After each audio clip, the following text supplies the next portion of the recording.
जब कभी दुनिया के सबसे प्रभावशाली एंटरप्रेन्योर्स का नाम लिया जाता है तो उसमें कोई और नाम हो ना हो, एक नाम ज़रूर आता है और वो नाम है स्टीव जॉब्स का। एप्पल कंपनी के को फाउंडर इस अमेरिकी को दुनिया सिर्फ एक सक्सेसफुल एंटरप्रेन्योर, इन्वेंटर और बिजनेसमैन के रूप में ही नहीं जानती है, बल्कि उन्हें वर्ल्ड के अग्रणी मोटिवेटर्स और स्पीकर्स में भी गिना जाता है। और आज आपके साथ good quality Hindi articles share करने की अपनी कमिटमेंट को पूरा करते हुए हम boltikahani.com पर स्टीव जॉब्स की अब तक की one of the best speech stay hungry stay foolish Hindi में शेयर कर रहे हैं। ये स्पीच उन्होंने स्टैनफोर्ड यूनिवर्सिटी के कॉन्वोकेशन सेरेमनी यानी दीक्षांत समारोह में 12 जून 2005 को दी थी। आज वर्ल्ड की सबसे बेहतरीन यूनिवर्सिटीज़ में से एक के दीक्षांत समारोह में शामिल होने पर मैं खुद को गौरवान्वित महसूस कर रहा हूँ। मैं आपको एक सच बात बता दूँ, मैं कभी किसी कॉलेज से पास नहीं हुआ और आज पहली बार मैं किसी कॉलेज ग्रेजुएशन सेरेमनी के इतना करीब पहुँचा हूँ। आज मैं आपको अपने जीवन की 3 कहानियाँ सुनाना चाहूँगा, ज़्यादा कुछ नहीं, बस 3 कहानियाँ। मेरी पहली कहानी डॉट्स कनेक्ट करने के बारे में है। रीड कॉलेज में दाखिला लेने के 6 महीने के अंदर ही मैंने पढ़ाई छोड़ दी, पर मैं उसके 18 महीने बाद तक वहाँ किसी तरह आता जाता रहा। तो सवाल उठता है कि मैंने कॉलेज क्यों छोड़ा। एक्चुअली इसकी शुरुआत मेरे जन्म से पहले की है। मेरी बायोलॉजिकल मदर एक यंग अविवाहित ग्रेजुएट स्टूडेंट थी और वो मुझे किसी और को अडॉप्शन के लिए देना चाहती थी, पर उनकी एक ख्वाहिश थी कि कोई कॉलेज ग्रेजुएट ही मुझे अडॉप्ट करे। सब कुछ बिल्कुल सेट था और मैं एक वकील और उसकी वाइफ के द्वारा अडॉप्ट किए जाने वाला था कि अचानक उस कपल ने अपना विचार बदल दिया और डिसाइड किया कि उन्हें एक लड़की चाहिए। इसीलिए तब आधी रात को मेरे पेरेंट्स, जो तब वेटिंग लिस्ट में थे, को कॉल करके बोला गया कि हमारे पास एक बेबी बॉय है, क्या आप उसे गोद लेना चाहेंगे? और उन्होंने झट से हाँ कर दी। बाद में मेरी बायोलॉजिकल मदर को पता चला कि मेरी माँ कॉलेज पास नहीं है और पिता तो हाई स्कूल पास भी नहीं है, इसीलिए उन्होंने अडॉप्शन पेपर्स साइन करने से मना कर दिया। पर कुछ महीनों बाद मेरे होने वाले पेरेंट्स के मुझे कॉलेज भेजने के आश्वासन के बाद वो मान गई। तो मेरी ज़िंदगी की शुरुआत कुछ इस तरह हुई और 17 साल बाद मैं कॉलेज गया। पर गलती से मैंने स्टैनफोर्ड जितना ही महंगा कॉलेज चुन लिया। मेरे वर्किंग क्लास पेरेंट्स की सारी जमा पूंजी मेरी पढ़ाई में जाने लगी। 6 महीने बाद मुझे इस पढ़ाई में कोई वैल्यू नहीं दिखी। मुझे कुछ आइडिया नहीं था कि मैं अपनी ज़िंदगी में क्या करना चाहता हूँ और कॉलेज मुझे किस तरह से इसमें हेल्प करेगा। और ऊपर से मैं अपनी पेरेंट्स की जीवन भर की कमाई खर्च करता जा रहा था। इसीलिए मैंने कॉलेज ड्रॉप आउट करने का निर्णय लिया और सोचा जो होगा अच्छा होगा। उस समय तो ये सब कुछ मेरे लिए काफ़ी डरावना था, पर जब मैं पीछे मुड़कर देखता हूँ तो मुझे लगता है कि ये मेरी ज़िंदगी का सबसे अच्छा डिसीजन था। जैसे ही मैंने कॉलेज छोड़ा, मेरे ऊपर से ज़रूरी क्लासेस करने की बाध्यता ख़त्म हो गई और मैं चुपचाप सिर्फ अपने इंटरेस्ट की क्लासेस करने लगा। ये सब कुछ इतना आसान नहीं था। मेरे पास रहने के लिए कोई रूम नहीं था, इसीलिए मुझे दोस्तों के रूम में फ़र्श पे सोना पड़ता था। मैं कोक की बोतल को लौटाने से मिलने वाले पैसों से खाना खाता था। मैं हर संडे 7 मील पैदल चलकर हरे कृष्ण टेम्पल जाता था ताकि कम से कम हफ्ते में 1 दिन पेट भर खाना खा सकूं। ये मुझे काफ़ी अच्छा लगता था। मैंने अपनी लाइफ में जो भी अपनी क्यूरोसिटी और इंट्यूशन की वजह से किया, वो बाद में मेरे लिए प्राइसलेस साबित हुआ। Let me give an example. उस समय रीड कॉलेज शायद दुनिया की सबसे अच्छी जगह थी जहाँ कैलीग्राफी सिखाई जाती थी। पूरे कैंपस में हर एक पोस्टर, हर एक लेबल बड़ी खूबसूरती से हाथों से कैलीग्राफ किया होता था। चूँकि मैं कॉलेज से ड्रॉप आउट कर चुका था, इसलिए मुझे नॉर्मल क्लासेस करने की कोई ज़रूरत नहीं थी। मैंने तय किया कि मैं कैलीग्राफी की क्लासेस करूँगा और इसे अच्छी तरह से सीखूँगा। मैंने सेरिफ और सैंस सेरिफ टाइप फेसेस के बारे में सीखा, अलग अलग लेटर कॉम्बिनेशन के बीच में स्पेस वेरी करना और किसी अच्छी टाइपोग्राफी को क्या चीज़ अच्छा बनाती है, ये भी सीखा। ये खूबसूरत था, इतना आर्टिस्टिक था कि इसे साइंस द्वारा कैप्चर नहीं किया जा सकता था। और ये मुझे बेहद अच्छा लगता था। उस समय ज़रा सी भी उम्मीद नहीं थी कि मैं इन चीज़ों का यूज़ कभी अपनी लाइफ में करूँगा। लेकिन जब 10 साल बाद हम पहला मैकिंटोश कंप्यूटर बना रहे थे, तब मैंने इसे मैक में डिज़ाइन कर दिया और मैक खूबसूरत टाइपोग्राफी युक्त दुनिया का पहला कंप्यूटर बन गया। अगर मैंने कॉलेज से ड्रॉप आउट नहीं किया होता तो मैक में कभी मल्टीपल टाइपफेसेस या प्रोपोर्शनली स्पेस्ड फॉन्ट्स नहीं होते, और क्योंकि विंडोज़ ने मैक की कॉपी की थी तो शायद किसी भी पर्सनल कंप्यूटर में ये चीज़ें नहीं होती। अगर मैंने कभी ड्रॉप आउट ही नहीं किया होता तो मैं कभी कैलीग्राफी की वो क्लासेस नहीं कर पाता, और फिर शायद पर्सनल कंप्यूटर्स में जो फॉन्ट्स होते हैं वो होते ही नहीं। ऑफ कोर्स जब मैं कॉलेज में था तब भविष्य में देखकर इन डॉट्स को कनेक्ट करना इम्पॉसिबल था, लेकिन 10 साल बाद जब मैं पीछे मुड़कर देखता हूँ तो सब कुछ बिल्कुल साफ नज़र आता है। आप कभी भी फ्यूचर में झांककर डॉट्स कनेक्ट नहीं कर सकते, आप सिर्फ पास्ट देखकर ही डॉट्स कनेक्ट कर सकते हैं। इसीलिए आपको यकीन करना होगा कि अभी जो हो रहा है वो आगे चलकर किसी न किसी तरह आपके फ्यूचर से कनेक्ट हो जाएगा। आपको किसी न किसी चीज़ में विश्वास करना ही होगा, अपने गट्स में, अपनी डेस्टिनी में, अपनी ज़िंदगी या फिर अपने कर्म में। किसी न किसी चीज़ में विश्वास करना ही होगा, क्योंकि इस बात में बिलीव करना कि आगे चलकर डॉट्स कनेक्ट होंगे आपको अपने दिल की आवाज़ सुनने की हिम्मत देगा, तब भी जब आप बिल्कुल अलग रास्ते पर चल रहे होंगे। And that will make the difference. मेरी दूसरी कहानी लव और लॉस के बारे में है। मैं जिस चीज़ को चाहता था वो मुझे जल्दी ही मिल गई। मैंने अपने पेरेंट्स के गराज से एप्पल शुरू की, तब मैं 20 साल का था। हमने बहुत मेहनत की और 10 साल में एप्पल 2 लोगों से बढ़कर $2 बिलियन और 4000 लोगों की कंपनी हो गई। हमने अभी 1 साल पहले ही अपनी फाइनेस्ट क्रिएशन मैकिंटोश रिलीज़ की। मैं 30 का हो गया था और मुझे कंपनी से फायर कर दिया गया। आप अपनी बनाई हुई कंपनी से फायर कैसे हो सकते हैं? वेल, जैसे जैसे कंपनी ग्रो की, हमने एक ऐसे टैलेंटेड आदमी को हायर किया जिसे मैंने सोचा कि वो मेरे साथ कंपनी रन करेगा। पहले 1 साल सब कुछ ठीक ठाक चला, लेकिन फिर कंपनी के फ्यूचर विजन को लेके हम दोनों में मतभेद होने लगे। बात बोर्ड ऑफ डायरेक्टर्स तक पहुंच गई और उन लोगों ने उसका साथ दिया। सो एट 30 मुझे निकाल दिया गया, पब्लिकली निकाल दिया गया। जो मेरी पूरी अडल्ट लाइफ का फोकस था वो अब ख़त्म हो चुका था और ये बिल्कुल ही तबाह करने वाला था। मुझे सचमुच अगले कुछ महीनों तक समझ ही नहीं आया कि मैं क्या करूं।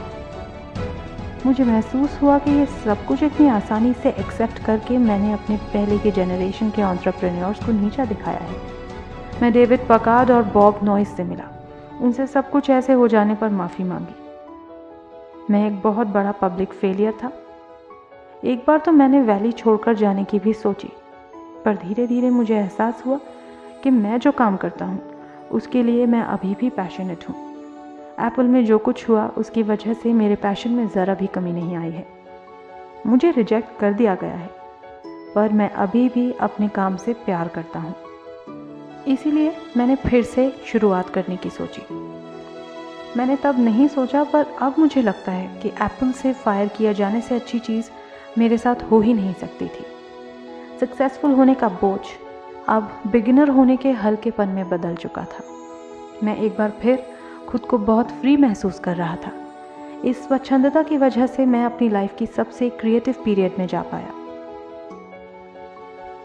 अगले 5 सालों में मैंने एक कंपनी नेक्स्ट और दूसरी कंपनी पिक्सर स्टार्ट की, और इसी दौरान मेरी मुलाकात एक बहुत ही अमेजिंग लेडी से हुई जो आगे चलकर मेरी वाइफ बनी। पिक्सर ने दुनिया की पहली computer animated movie toy story बनाई और इस वक्त ये दुनिया का सबसे सफल एनिमेशन स्टूडियो है। एप्पल ने एक अप्रत्याशित कदम उठाते हुए नेक्स्ट को खरीद लिया और मैं एप्पल में वापस चला गया। आज एप्पल नेक्स्ट द्वारा डेवलप की गई टेक्नोलॉजी यूज़ करती है। अब लॉरेन और मेरा एक सुंदर सा परिवार है। मैं बिल्कुल श्योरिटी के साथ कह सकता हूँ कि अगर मुझे एप्पल से नहीं निकाला गया होता तो मेरे साथ ये सब कुछ नहीं होता। ये एक कड़वी दवा थी, पर शायद पेशेंट को इसकी ज़रूरत थी। कभी कभी ज़िंदगी आपको इसी तरह ठोकर मारती है। अपना विश्वास मत खोइए। मैं यकीन के साथ कह सकता हूँ कि मैं सिर्फ इसीलिए आगे बढ़ता गया क्योंकि मैं अपने काम से प्यार करता था। I loved my work. आप रियली क्या करना पसंद करते हैं यह आपको जानना होगा। जितना अपने लव को फाइंड करना ज़रूरी है, उतना ही उस काम को ढूंढना ज़रूरी है जिसे आप सचमुच इंजॉय करते हो। आपका काम आपकी ज़िंदगी का एक बड़ा हिस्सा होगा और ट्रूली सैटिस्फाइड होने का एक ही तरीका है कि आप वो करें जिसे आप सचमुच एक बड़ा काम समझते हैं। और बड़ा काम करने का एक ही तरीका है कि आप वो करें जो करना आप इंजॉय करते हैं। यदि आपको अभी तक वो काम नहीं मिला है तो आप रुकिए मत, उसे खोजते रहिए। जैसा कि दिल से जुड़ी हर चीज़ में होता है, वो जब आपको मिलेगा तब आपको पता चल जाएगा। और जैसा कि किसी अच्छी रिलेशनशिप में होता है, वो समय के साथ साथ और अच्छा होता जाएगा। इसीलिए खोजते रहिए, रुकिए मत। मेरी तीसरी कहानी डेथ के बारे में है। जब मैं 17 साल का था तो मैंने एक कोट पढ़ा जो कुछ इस तरह था: यदि आप हर रोज़ ऐसे जिएं जैसे कि ये आपकी ज़िंदगी का आखिरी दिन है, तो आप किसी ना किसी दिन सही साबित हो जाएंगे। इसने मेरे दिमाग पर एक इम्प्रेशन बना दी और तब से पिछले 33 सालों से मैंने हर सुबह उठकर शीशे में देखा है और खुद से एक सवाल किया है, अगर ये मेरी ज़िंदगी का आखिरी दिन होता तो क्या मैं आज वो करता जो मैं करने वाला हूँ? और जब भी लगातार कई दिनों तक जवाब नहीं होता है, मैं समझ जाता हूँ कि कुछ बदलने की ज़रूरत है। इस बात को याद रखना कि मैं बहुत जल्द मर जाऊँगा मुझे अपनी लाइफ के बड़े डिसीजंस लेने में सबसे ज़्यादा मददगार होता है। क्योंकि जब एक बार डेथ के बारे में सोचता हूँ, तब सारी एक्सपेक्टेशंस, सारा प्राइड, फेल होने का डर, सब कुछ गायब हो जाता है और सिर्फ वही बचता है जो वाकई ज़रूरी है। इस बात को याद करना कि एक दिन मरना है किसी चीज़ को खोने के डर को दूर करने का सबसे अच्छा तरीका है। आप पहले से ही नंगे हैं, ऐसा कोई रीज़न नहीं है कि आप अपने दिल की ना सुने। करीब 1 साल पहले पता चला कि मुझे कैंसर है। सुबह 7:30 बजे मेरा स्कैन हुआ जिसमें साफ साफ दिख रहा था कि मेरे पैनक्रियाज में ट्यूमर है। मुझे तो पता भी नहीं था कि पैनक्रियाज क्या होता है। डॉक्टर ने लगभग यकीन के साथ बताया कि मुझे एक ऐसा कैंसर है जिसका इलाज संभव नहीं है और अब मैं बस 3 से 6 महीने का मेहमान हूँ।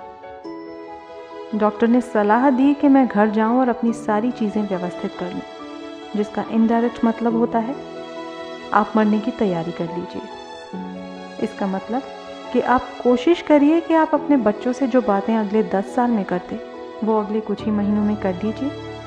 इसका ये मतलब होता है कि आप सब कुछ सुव्यवस्थित कर लीजिए कि आपके बाद आपकी फैमिली को कम से कम परेशानी हो। इसका ये मतलब होता है कि आप सबको गुड बाय कर दीजिए।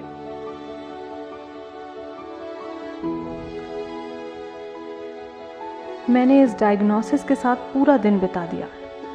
फिर शाम को मेरी बायोप्सी हुई, जहां मेरे गले के रास्ते पेट से होते हुए मेरी इंटेस्टाइन में एक एंडोस्कोप डाला गया और एक सुई से ट्यूमर से कुछ सेल्स निकाले गए। मैं तो बेहोश था, पर मेरी वाइफ जो वहाँ मौजूद थी उसने बताया कि जब डॉक्टर ने माइक्रोस्कोप से मेरे सेल्स देखे तो वो रो पड़ा। दरअसल सेल्स देखकर डॉक्टर समझ गया कि मुझे एक बहुत ही दुर्लभ प्रकार का पैनक्रियाटिक कैंसर है जो सर्जरी से ठीक हो सकता है। मेरी सर्जरी हुई और सौभाग्य से अब मैं ठीक हूँ। मौत के इतना करीब मैं इससे पहले कभी नहीं पहुंचा और उम्मीद करता हूं कि अगले कुछ दशकों तक पहुंचूं भी नहीं। ये सब देखने के बाद मैं और भी विश्वास के साथ कह सकता हूं कि डेथ एक यूजफुल बट इंटेलेक्चुअल कॉन्सेप्ट है।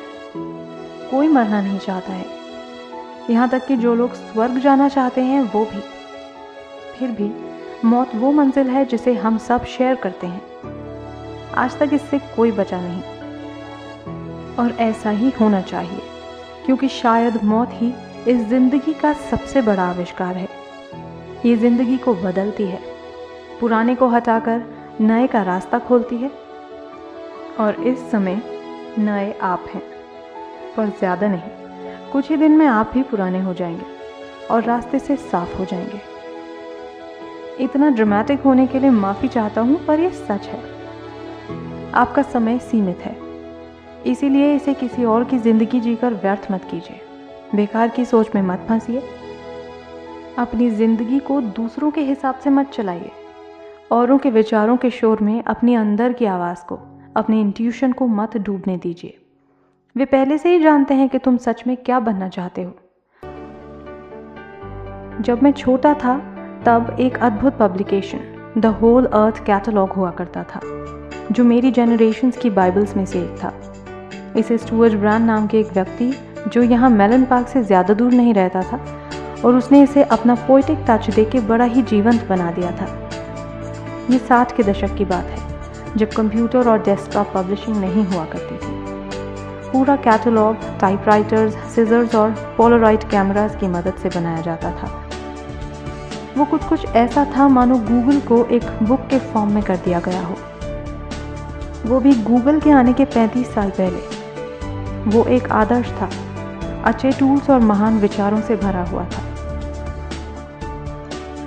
स्टुअर्ट और उनकी टीम ने द होल अर्थ कैटलॉग के कई इश्यूज निकाले और अंत में एक फाइनल इश्यू निकाला।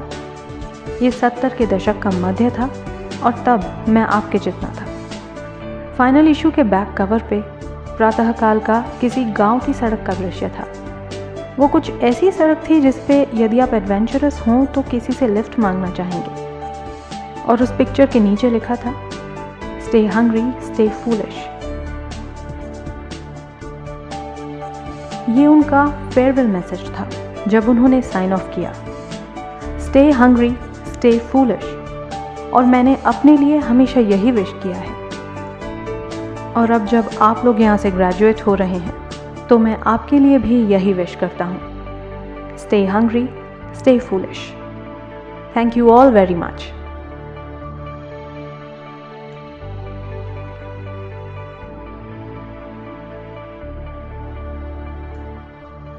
The great Steve Jobs died on 5th October 2011 after a years-long battle with pancreatic cancer. Such great men are born once in a century, and they have nowhere to go but to heaven.